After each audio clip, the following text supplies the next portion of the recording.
Hello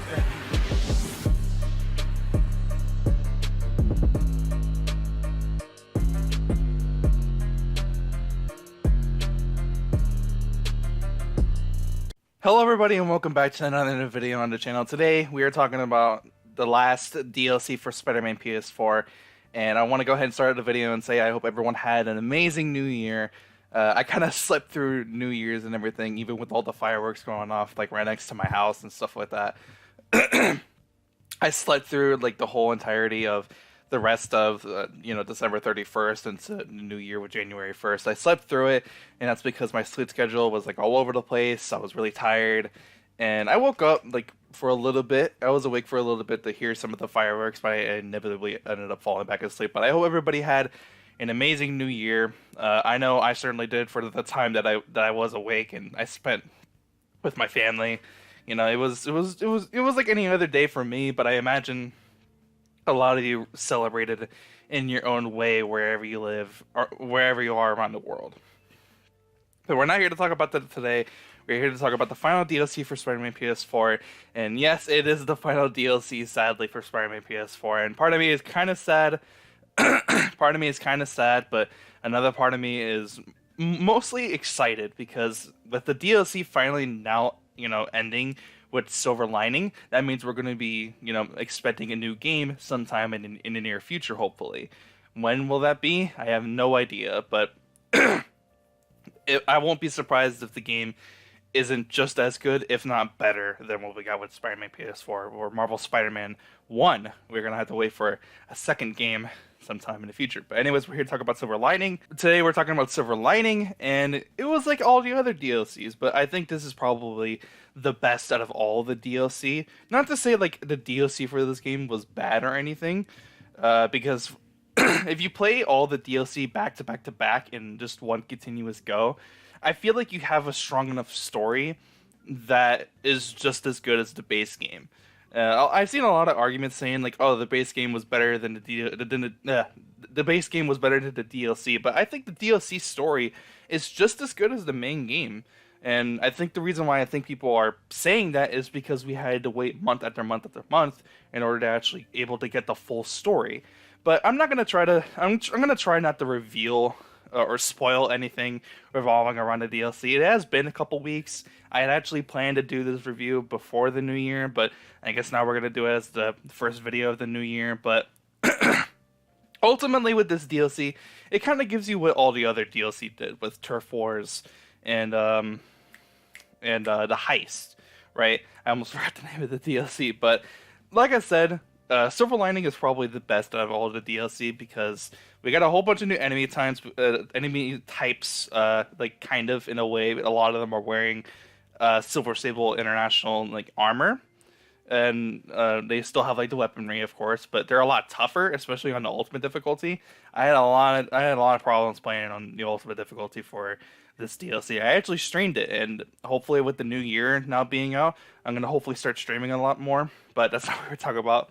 But yeah, the difficulty with Ultimate with this DLC was actually way harder than I was expecting.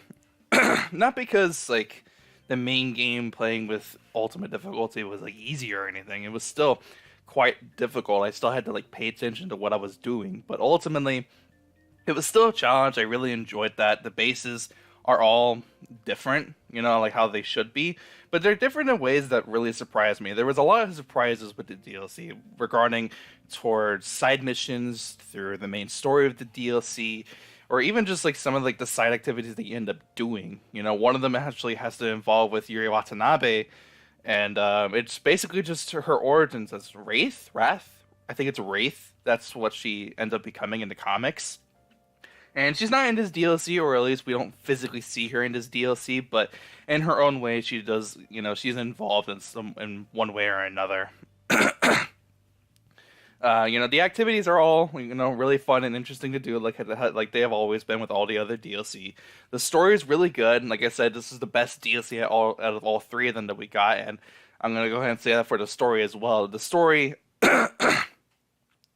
with Silver Sable was just kind of interesting because you meet her as early as possible in the beginning of the DLC, right? In the beginning of the DLC, And, you know, she's very obviously mad. She's mad because her homeland is going through a war, and then you got this guy, Hammerhead, who's like stealing all your tech when you probably need it more than he does.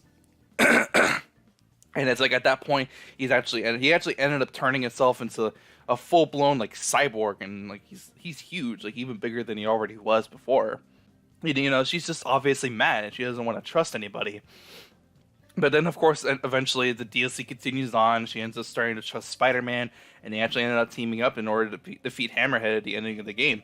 Now, I'm not going to spoil anything, like I said, but there's like one mission where you and Silver Sable actually fight with each other, and there's a lot of quips. There's a lot of, you know, character interaction with each other as you're fighting with Silver Sable, and that's probably my favorite mission of the entirety of the DLC. To be honest, it was really enjoyable.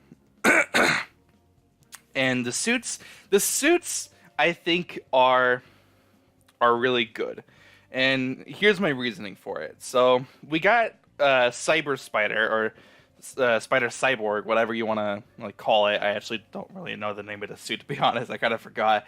So it's basically the suit with like the giant metal arm. I really like that suit.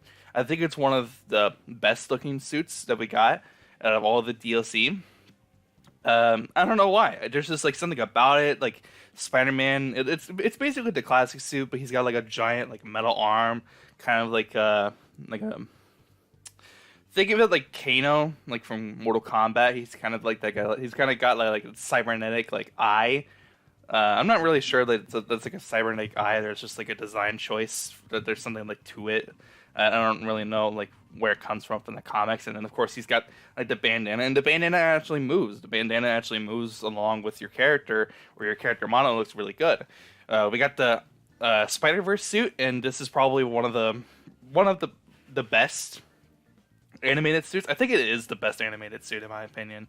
It's like this. It's like the Into the Spider-Verse suit, the comic book suit, and then the Spider-Clan suit.